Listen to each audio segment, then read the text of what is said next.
오늘은 항상 드릴 수 있는 간구, 항상 드릴 수 있는 간구라는 제목으로 하나님 말씀 증거하겠습니다. 주님의 행적을 기록한 사복음서에서 주님께서 놀라셨다는 말을 딱 2번 볼 수 있습니다. 한 번은 예수님께서 고향 사람들을 상대로 복음을 전하시고 병자들을 고치셨지만 무리들이 복음을 받지 않고 주님을 배척하는 강팍한 모습을 보고 주님이 놀라셨다 그랬습니다. 그리고 나머지 한 곳은 주님이 가버나움 백부장의 믿음을 보시고 놀라셨습니다. 이 백부장의 믿음은 주님에게 말씀으로만 하셔도 공간이 다른 곳에 있는 자기의 하인의 병을 우리 주님께서 고칠 수 있다고 하는 그런 믿음이었습니다. 근데 주님께서 이 믿음을 보시고 놀라셨고 또 칭찬을 하셨습니다. 오늘 저는 항상 드릴 수 있는 간구라는 제목으로 하나님 말씀을 증거하는데요. 이 백부장의 간구가 예수님이 놀라셨던 믿음의 간구, 또 칭찬받은 간구였다는 사실을 좀 집중하고 싶습니다. 누가복음 7장에 나오는 이 백부장의 이야기를 통해서 저는 우리가 항상 하나님 앞에 드릴 수 있는 간구가 2가지가 있다고 정리하고 싶습니다. 첫 번째는 다른 사람을 위한 간구입니다. 그리고 2번째는 내 자신의 전적인 무력함에 대한 간구, 이 2가지인데요. 이것을 차례대로 살펴보겠습니다. 성경 가지셨으면 누가복음 우리 7장을 펴놓으시고 제가 처음부터 보겠습니다. 첫 번째, 우리가 항상 하나님께 드릴 수 있는 간구는 다른 사람들을 위한 간구입니다. 여기 누가복음 7장 1절부터 3절인데요. 예수께서 모든 말씀을 백성에게 들려주시기를 마치신 후에 가버나움으로 들어가시니라. 어떤 백부장의 사랑하는 종이 병들어 죽게 되었더니 예수의 소문을 듣고 유대인의 장로 몇을 보내어 오셔서 그 종을 구원하시기를 청한지라 그랬습니다. 하나님이 기뻐 받으시는 간구는 다른 사람을 위한 간구입니다. 하나님은 성도들을 택하시고 부르시는데 그 중요한 목적과 이유는 다른 거 없습니다. 바로 다른 사람들을 위하여 기도하라고, 간구하라고 성도들을 택하시고 부르십니다. 성경 베드로전서 2장 9절에 우리를 부르시고 왕 같은 제사장이고 하나님의 나라라고 그렇게 인준해 주셨습니다.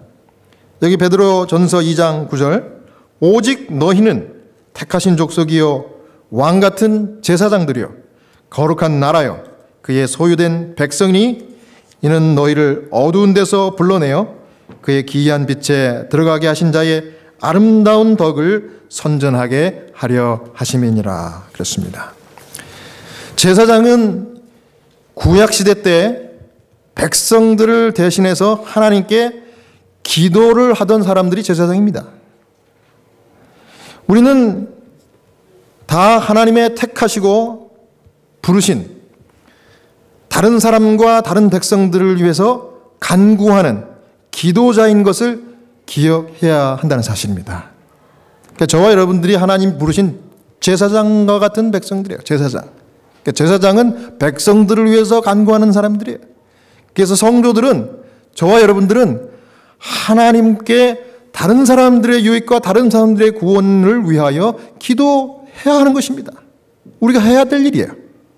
그러니까 여기 베드로전서 2장 9절에 어두운 데서 우리를 불러냈다 그랬습니다. 이 말씀은 우리 하나님의 백성들은 이 세상의 어두움과 열매 없는 일에서 불러냄을 받은 백성들이기 때문에 우리의 삶 자체가 더 이상 어두움에 있지 않다. 이런 말씀입니다. 같은 말씀이 데살로니가전서 5장 4절에도 나와요. 우리는 어두움 가운데 거하는 자들이 아니에요. 이제 하나님의 빛 가운데 거하는 자들입니다. 그리고 여기 기이한 빛이라고 그랬어요. 이 기이한 빛이란 말은 놀라운 빛, 깜짝 놀랄만한 빛, 이런 뜻이 있습니다. 왜냐하면 우리가 하나님이 빛이시라고 그랬죠? 생명이고 빛이십니다. 우리 하나님 앞에 가까이 나가는 백성들은 이 빛 가운데 사는 거예요. 세상 사람들과 틀린 것입니다. 그래서 이 빛에 들어가 사는 백성이라는 귀한 말씀입니다. 그러니까 여러분과 제가 세상 사람들과 함께 이렇게 놓고 볼 때는 뭐 보잘것없이 보인다 할지라도 하나님 보실 때는 차원이 틀린 겁니다. 여러분들은 틀린 사람들이에요. 왜냐하면 그분과 함께하는 빛 가운데 사는 사람이기 때문에 열매 없는 삶을 더 이상 살지 않는다는 것입니다. 이 세상의 어둠에 속하지 않았다는 얘기예요. 여러분, 우리 교회 성경 주석에는 이 베드로전서 2장 9절을 주석하기를 7권 560페이지에 이렇게 기록했습니다.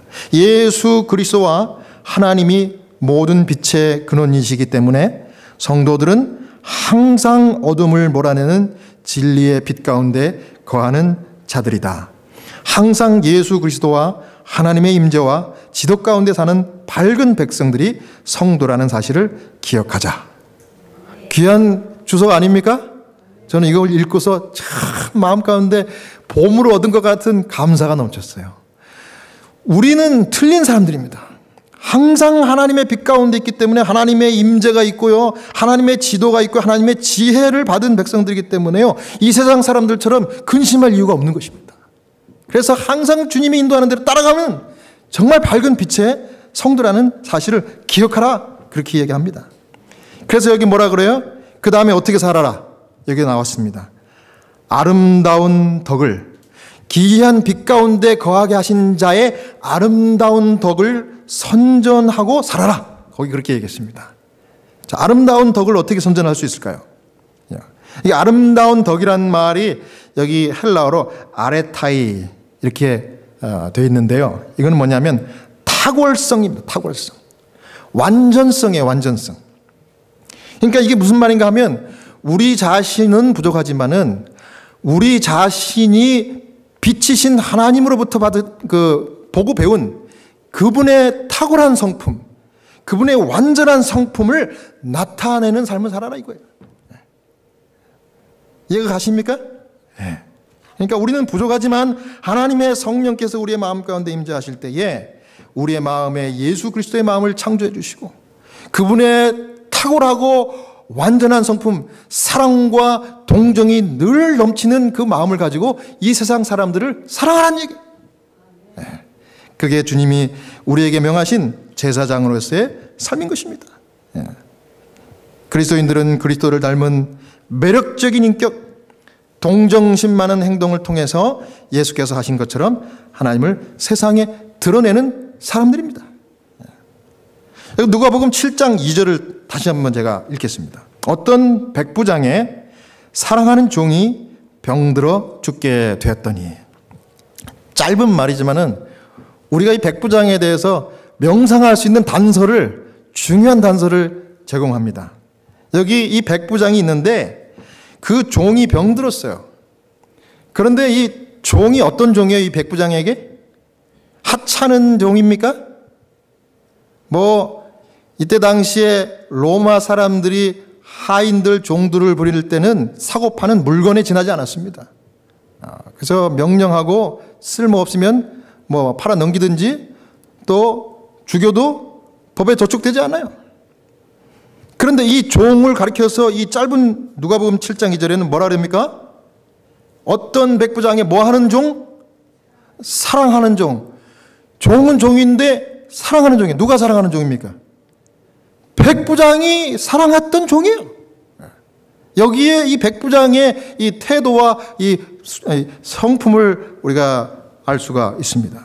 이 백부장은요, 당시에 이 갈릴리 분봉 왕이었던 헤롯 안티파스의 이 치안을 담당하던 이 군사 100명을 거느리고 있던 백부장이었습니다. 그러니까 당연히 이 사람 누구예요? 유대인이 아니고 이방인, 그것도 로마 군인이었어요. 그런데 참 재밌는 사실은 이 성경 사복음서에 나오는 이 사람 말고도 여러 다른 백부장들이 나오는데 이 백부장들이 다 믿음이 있어요. 훌륭해. 이방인이지만. 근데 그 중에서 가장 칭찬을 정말 넘치도록 받은 백부장이 바로 이 사람이에요. 자, 여기 시대 소망 가운데는 이 하인에 대한 태도를 이 시대소망 32장에 이렇게 기록했습니다. 이 백부장은 자기 하인에게 친절하게도 애정을 가지고 있었으므로 그의 회복을 심히 갈망했다. 제가 아까 말씀드렸죠. 당시에 이 로마인들 사이의 하인은요, 시장에서 사고 팔리는 노예에 지나지 않았고 혹사당했고 잔악한 대우를 받았던 그런 사람들입니다. 그런데 이 사람은 자기 밑에 있는 이 하인들, 이 사람들을 인격적으로 대한 겁니다. 그 중에도 이 병들은 하인을 사랑했다고 그래요. 아마 그 전에 어떤 착한 일을 했는지 충성을 다했는지 잘 모르겠어요. 하지만 아낀 것 같아요. 짐짝으로 생각하고 사고 파는 물건으로 생각하지는 않았던 것 같아요. 적어도. 아니 그 이상으로 정말 이 하인을 정말 사랑했던 것 같아요. 하나님은요, 이 사람들에게 사랑과 이 백부장처럼 애정을 나타내는 자들을 귀하게 보십니다. 이 백부장과 같이 하나님이 이방인, 유대인, 본방인, 이방인을 따지지 아니하시고 그 사람이 다른 사람들을 불쌍히 여기고 사랑하는 자들을 존귀히 여기시는 거예요. 하나님. 왜? 그게 하나님의 마음이시기 때문에. 하나님께서 이방인, 유대인 가리지 않고 소중하게 보시는 것은 다른 사람들을 사랑하고 불쌍히 여기는 사람들입니다. 육적인 것과 영적인 것. 여러분, 우리가 이제 하나님의 백성들로서 정말 육적인 것과 영적인 것을 잘 구별하면서 영적으로 살아야 해요. 그게 하나님께서 원하시는 것이기 때문에. 그런데 육적인 것과 영적인 것의 차이는 내가 하고 있는 생각과 행동의 혜택을 누가 누리냐 이거예요. 그 차이입니다. 내가 하는 모든 일과 계획의 모든 포인트가 내 자신이라는 건 육적인 겁니다. 반대로 내가 하고 있는 계획과 지금 하고 있는 현재 모든 것들이 다른 사람들의 유익을 위한 것이면 그건 영적인 거예요. 이런 삶을 주님이 사셨어요. 예수님께서. 우리는 영적입니까? 우리는 얼마나 너그럽습니까? 우리는 정말 하나님께서 보시기에도 성도 같은 삶을 살고 있나요? 영적인 삶을 살고 있습니까? 겸허하게 자신을 돌아봐야 할 것 같습니다. 하나님이 우리를 왕 같은 제사장으로 부르시는 것은 다른 거 없습니다. 다른 사람에게 내 성품을 드러내라 이거예요. 그럼 하나님의 성품은 뭐예요? 잘잘못 따지지 않고 사랑하는 거예요. 누구든지 와서 도움을 요청하면 내가 도울 수 있는 한계까지 다 도와주는 거예요. 주님은 거기 한 발짝 더 가셨죠. 우리를 살리기 위해서 그분이 돌아가셨어요. 여러분 죽을 수 있어요? 저는 매일 죽는 사람들을 매주마다 이렇게 케어를 하지만은 죽는 모습을 보면 나도 언젠가는 죽겠구나 하는 생각은 하지만 내가 대신 이 사람을 대신해서 죽을 수 있느냐 하나님 가끔 물어보시는 것 같아요. 내 마음속에 너 대신 이 사람을 위해서 죽으라면 죽을 수 있느냐. 나는 no. 솔직합니다. 저는 솔직하게 그렇게 주님께 말씀드려요. no. 그럼 그 순간 제가 눈물이 핑 돌면서 마음이 찡해져요. 왜? 예수님은 나를 위해서 돌아가셨기 때문에. 오늘 제가 이 찬양을 인도하면서 제 마음에 감동이 딱 오더라고. 왜 감동이 왔나 제가 생각해 보니까 하나님이 나를 너무 사랑하셔서 이렇게 영광스러운 자리에서 예배 드릴 수 있도록 초청하신 거예요. 그리고 얼마나 아름다운 장소입니까, 이제. 그리고 많지는 않지만 사랑하는 이 성도들과 함께 이렇게 하나님을 경배하시다는 게 얼마나 큰 특권인지 몰라요. 그 마음이 그래서 감동이 오더라고.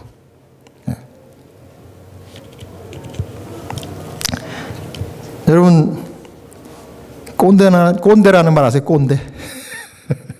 꼰대. 이 꼰대와 어른을 제가 비교해 봤어요. 꼰대와 어른. 그 차이가 뭘까? 이 꼰대는요 비판하는 사람이고 어른은 사랑하는 사람이더라고요. 꼰대는 다른 말로 이야기하자면 철없이 나이만 먹은 사람이고요. 어른은요 나이와 함께 성숙한 사람이 어른이더라고요. 그래서 나이 들고 성숙한 어른의 특징은요, 제가 여러 가지 생각을 해보니까 이렇게 압축이 되더라고요. 이건 제 자신에게 그렇게 되라고 저는 하는 말씀이기도 해요. 어른의 특징은 말보다 행동, 다른 사람의 필요를 채워주는 행동을 내 몸에 밴 것처럼 하는 게 어른이야. 그래서 제가 일전에 말씀드린 적 있죠? 어른이 되려면 입은 다물고 지갑을 여세요. 누가복음 7장 3절에서 5절에 다시 한번 제가 이 말씀을 읽습니다. 3절부터 5절입니다. 예수의 소문을 듣고 유대인의 장로 며칠 보내어 오셔서 그 종을 구원하시기를 청한지라.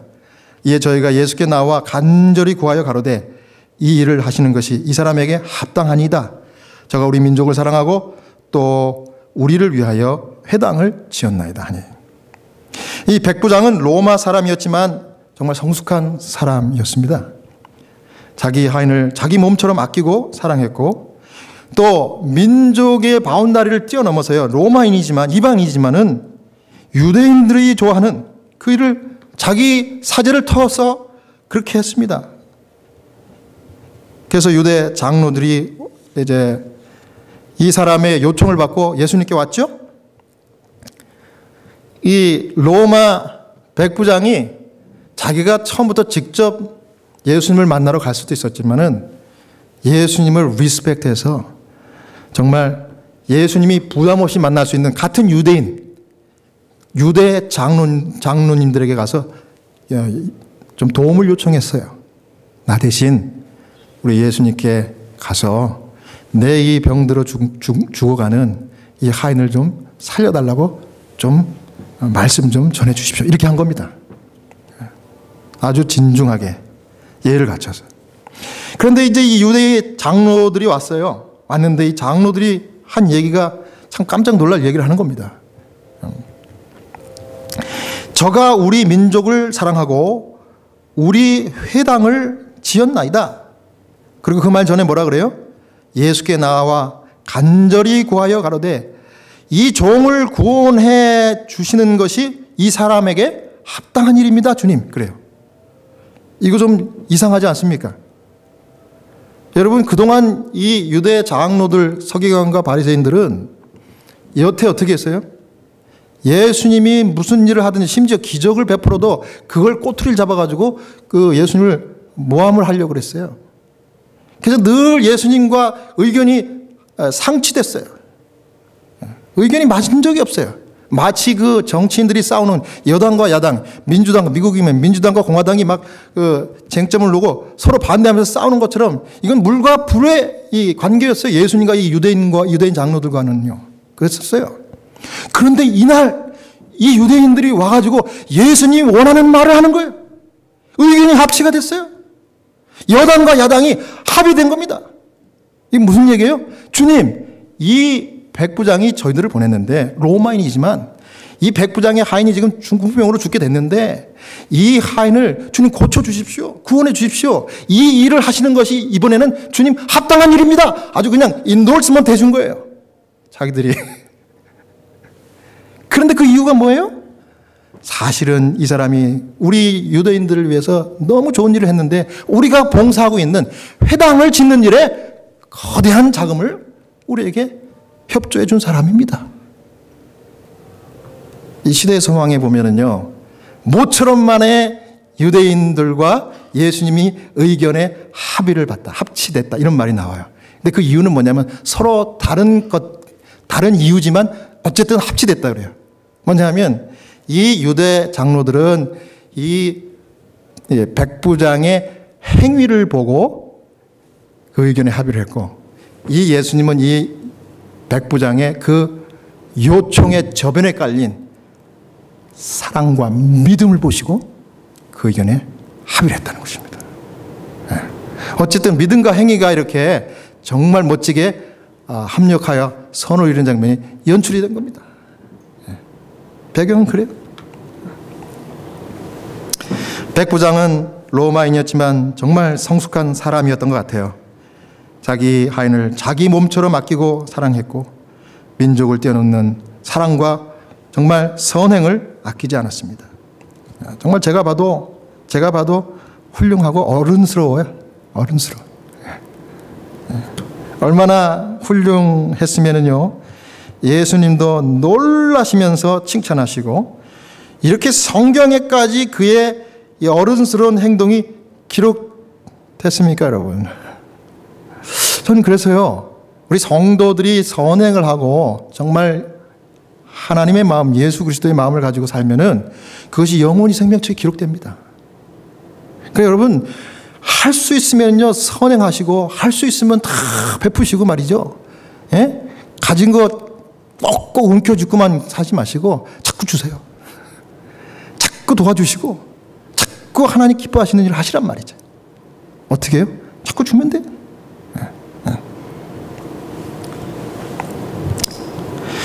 누가복음 2장 52절에 있는 말씀이 생각나더라고요.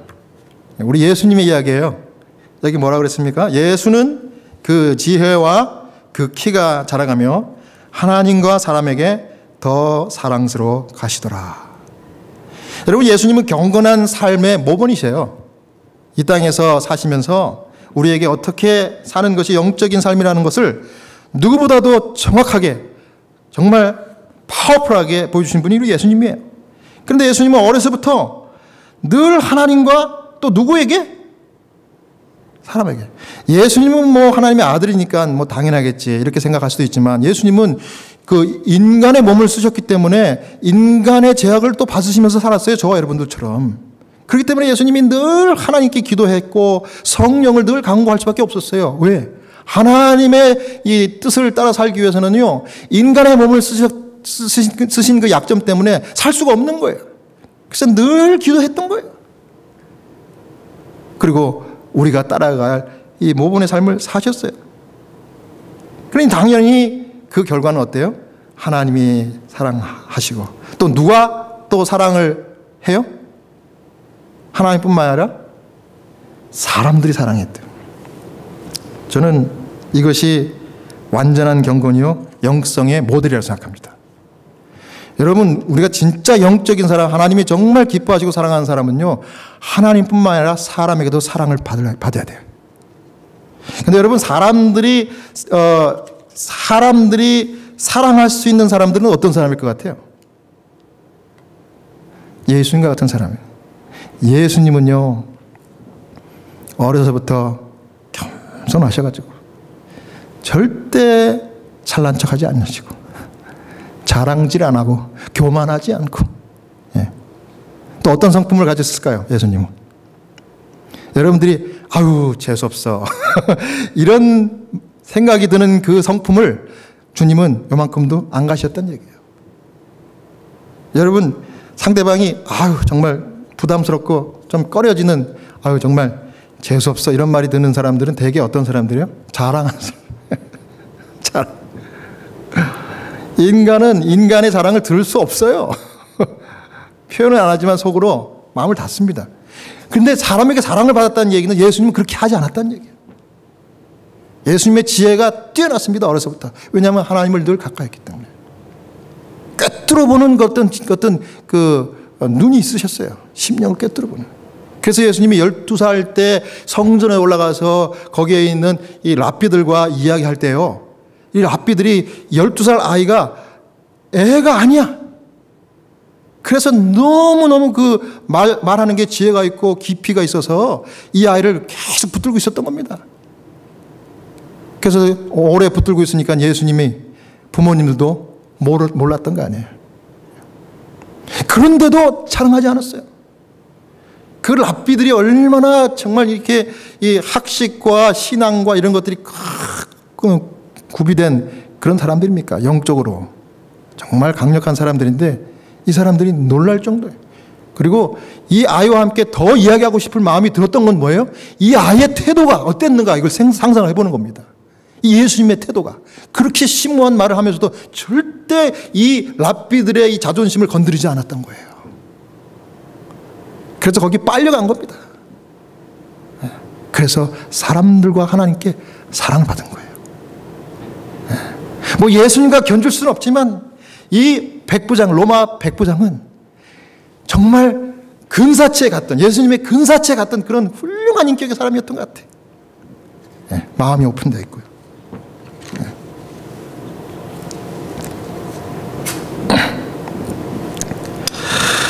여기 이제 두 번째 강구입니다. 누가복음 7장 6절에서 7절입니다. 우리가 항상 들을 수 있는 강구는요, 이게 이제 백부장의 강구거든요. 무력함에 대한 강구입니다. 자, 백부장이 자기 종을 위해서 주님 고쳐주십시오.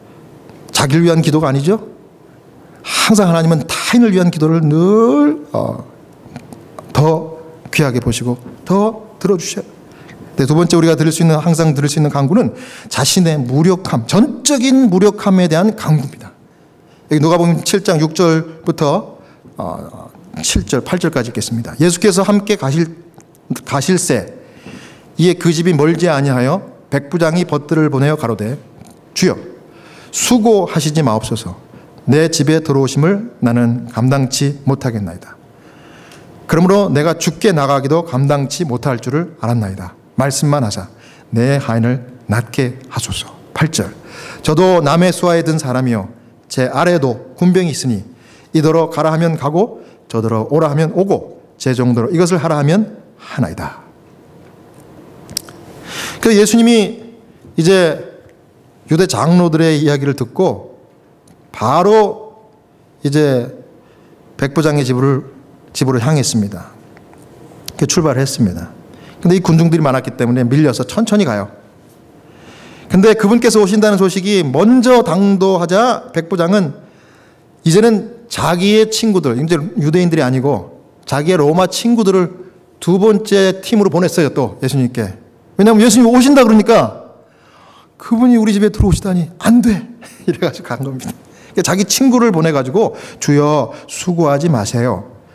주님께서 제 집에 들어오시는 것을 제가 감당할 수 없습니다. 이렇게 정중하게 주님에게 그렇게 말씀을 드렸어요. 그러나 그 두 번째 전가를 받고도 예수님이 계속해서 그래 그럼 내가 안 갈게 이러지 않고 계속해서 가시는 겁니다.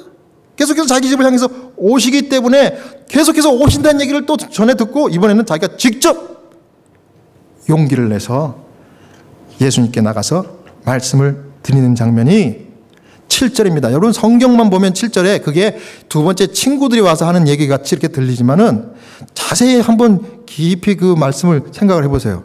이게 백부장이 이번에는 자기가 직접 손수 나온 겁니다. 근데 이것을 시대의 소망에는 분명하게 얘기했어요.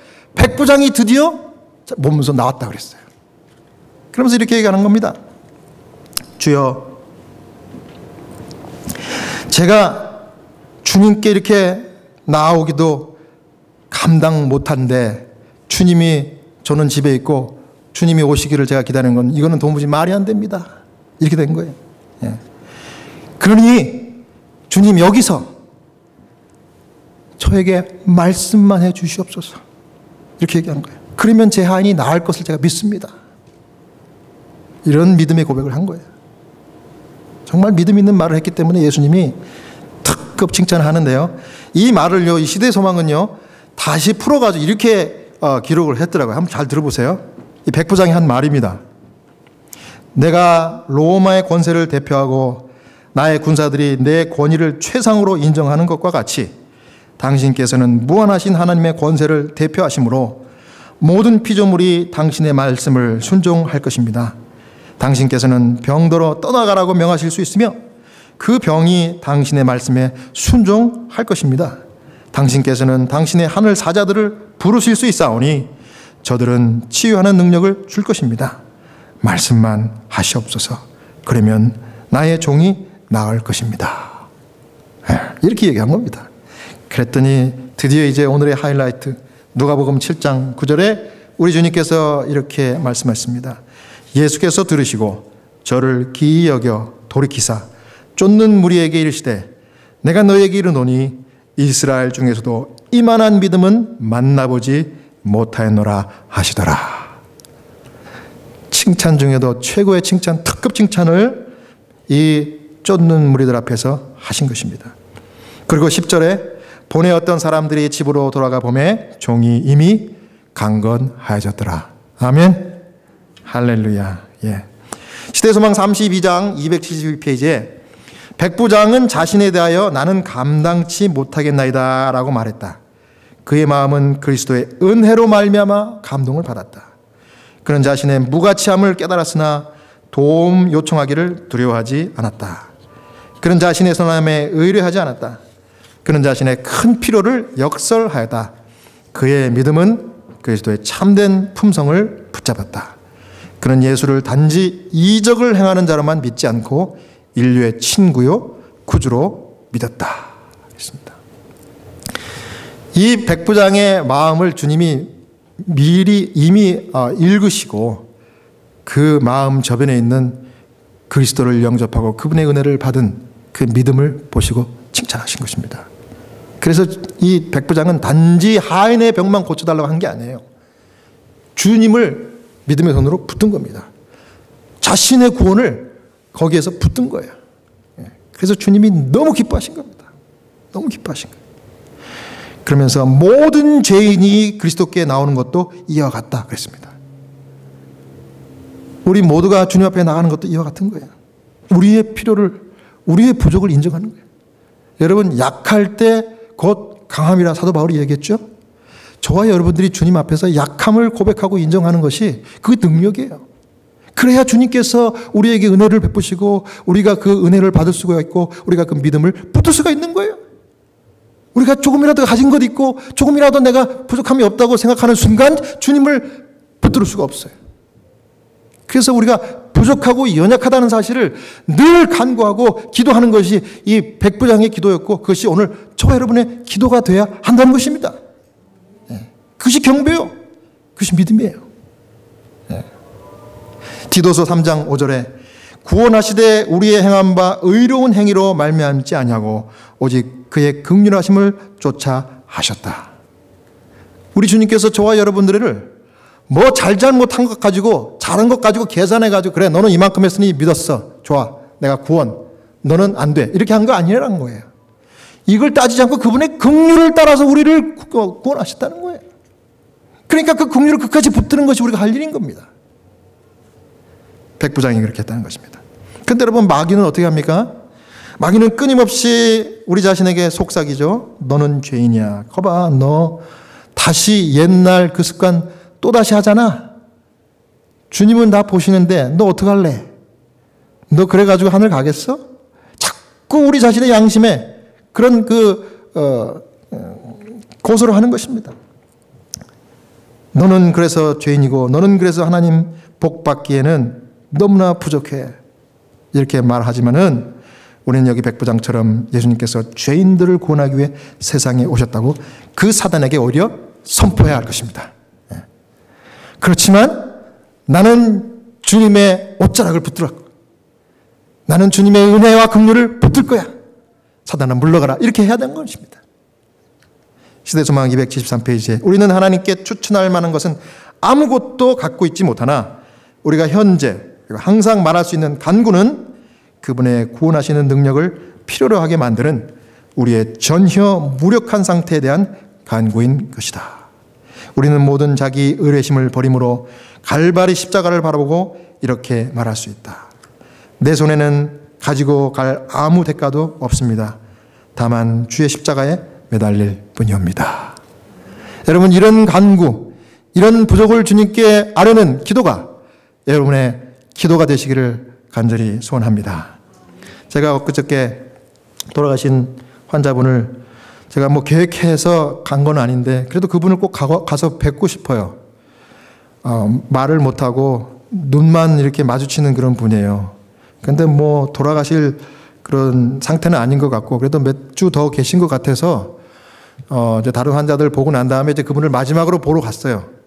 갔는데 그날 그분이 호흡이 굉장히 빠르게 호흡을 하시고 제가 보니까는 벌써 손이 이렇게 혈액순환이 안 돼가지고 차갑더라고요. 그래서 그 간호사 분에게 이제 달려가서 이제 물어봤어요. 그랬더니 아유 그러지 않아도 하스피스 우리 간호사 오시길 기다렸는데 내가 보기에는 이분이 굉장히 지금 상태가 안 좋다고. 그래서 지금 제가 그 페인 트리트먼트를 해드리고 있는데 가족이 올 때까지 좀 계시면 좋겠다고 그래요. 그래서 제가 기다렸어요. 기다리면서 제가 그분을 이렇게 보는데 제가 그날따라 그분이 더 마음 가운데 안 됐어요. 그래서 제가 그분의 이마에 손을 딱 놓고 하나님 아버지 이 자매를 불쌍히 여겨주십시오. 이분이 지금 이렇게 상태가 안 좋은데 저희는 하나님의 계획을 모르기 때문에 이분이 오늘 돌아가실지 내일 돌아가실지는 모르지만 하나님 돌아가시 전에 주님을 꼭 붙들고 돌아가시십시오. 그리고 제가 기도했어요. 그분 들으라고 제가 영어로 기도했어요. 딱 기도했는데 그분이 이렇게 호흡이 점점 이렇게 잦아지더라고. 그러다가 이제 그 가족이 왔어요. 근데 그 여동생의 그분의 여동생의 남편의 그 누나. 그럼 천수가 어떻게 됩니까? 복잡하죠? 여동생의 남편의 누나. 사돈네죠, 사돈. 예? 근데 그분이 오셔가지고 나한테 물어봐요. 얼마나 오래 살 것 같아요? 그러면서 막 눈물이 글썽글썽합니다. 그래서 제가 그랬죠. 하나님만이 아시는 질문인데요. 제가 볼 때는 얼마 못 사실 것 같긴 하네요. 제가 그랬어요. 그랬더니 막 그러면서 저한테 막 이렇게 여러 가지 질문을 하고 그래요. 제가 그분도 다 이렇게 놓고 기도해 드렸어요. 그분이 이제 저보다 먼저 자리를 떴지만 제가 이제 언니의 그러니까 돌아가신 그 환자분의 여동생이 늘 이렇게 한 오후 5시쯤 되면 오시는데 그날따라 그분이 안 오더라고. 그래서 제가 이제 병동에 있는 간호사분들에게 혹시 그 가족들이 오시면 이렇게 내 안부를 좀 전해달라고 내가 계속 기도하니까 준비하고 계시라는 말을 전달해 달라고 그러고 왔어요. 왔는데 그 다음날 아침 새벽에 5시에 돌아가셨어요. 예. 돌아가셨다는 얘기를 이제 저희 호스피스 팀끼리는 서로 이렇게 메시지로 딱 연락을 받습니다. 했는데 돌아가셨을 때 새벽에 가족들을 도와드리기 위해서 갔던 그 우리 소셜 워커가 메시지를 보내왔어요. 그 가족들이 너무 감사하게 생각하고 정말 편안한 죽음을 맞은 그 언니를 정말 하나님께 감사하게 생각한다고 그런 메시지가 왔어요. 그러니까 저는 이제 그때 하나님께 감사한 것은 하나님께서 또 나를 사용하셨구나. 내가 그때 안 갈 수도 있었지만 그날 잘 몰랐어요. 그분이 그렇게 위독한지 몰랐어요. 근데 제가 가서 그분이 위독하다는 걸 알았어요. 그래서 제가 모든 분들에게 다 하스피스 케어 팀들에게 연락을 하고 이제 준비하게끔 그렇게 했는데 적시에 하나님께서 내 발걸음을 인도하시고 그 중요한 기도, 마지막 기도를 하도록 인도하신 그분의 그 사랑의 손길을 인해서 너무 감사했습니다. 하나님은 이런 한 영혼도 주님이 정말 그 생명이 다하기 전까지 정말 주의 종들을 보내서 케어하시는 그런 분이신데 하물며 저 여러분들을 얼마나 사랑하시겠습니까? 그래서 저는 그때 그 경험을 딱 마음에 간직하고 앞으로 더 걱정하지 않기로 결심했어요. 뭐 때로는 우리가 자녀들 때문에 걱정하잖아요. 그죠? 자녀들이 다 성장하고 독립했어도 자녀들은 늘 부모의 마음 가운데는 늘 자녀고 불쌍하고 밟히잖아요. 근데 또 걱정도 많이 되잖아요. 또 이민생활 하면서 얼마나 참 우리가 상상할 수 없는 그런 시츄에이션이 많이 벌어집니까? 우리 자녀들에게. 그런데 그 자녀들의 모든 근심 걱정 이런 것들도 다 하나님께 맡기기로 결심했어요. 그러고서 하나님께 다 드렸더니 주님 저는 이 문제도 내가 힘이 없습니다. 이 백부장처럼. 그랬더니 하나님께서 기가 막힌 방법으로 우리 자녀들에게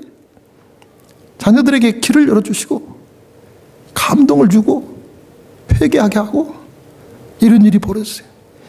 이 다른 남들이 얘기하니까 우리 자녀 제 아들 딸 얘기해요. 뭐 자세하게 얘기는 못 드리겠지만 이렇게까지만 제가 얘기 드릴게요. 그랬더니 하나님께서 이 아이들에게 그렇게 하나님께서 귀한 방법으로 인도하시더라고요. 여기 베드로전서 2장 9절에 뭐라 그래요? 우리를 어두운 가운데서 불러가지고 무슨 빛에 들어가 살게 했다고요? 귀한 빛이라는 사실을 우리가 경험해보면 알아요. 이거 체험해 본 사람만 알아요. 그러니 그 귀한 빛에 들어가기 하신 자의 그 아름다운 덕, 이 은혜를, 받은 은혜를 다른 사람들에게 선전하면서 살라. 여러분 그렇게 하시겠습니까? 여러분 그렇게 하시기를 결심하셔서 너무 감사합니다. 내 손에 가지고 갈 아무 대가도 없습니다, 주님. 다만 주님의 십자가에 매달릴 뿐이오니 주님 저를 불쌍히 여겨 주시옵소서. 이와 같은 간절한 기도가 항상 저와 여러분의 입에서, 마음에서 늘 나올 수 있는 여러분과 제가 되길 바라면서 오늘의 말씀을 마치겠습니다.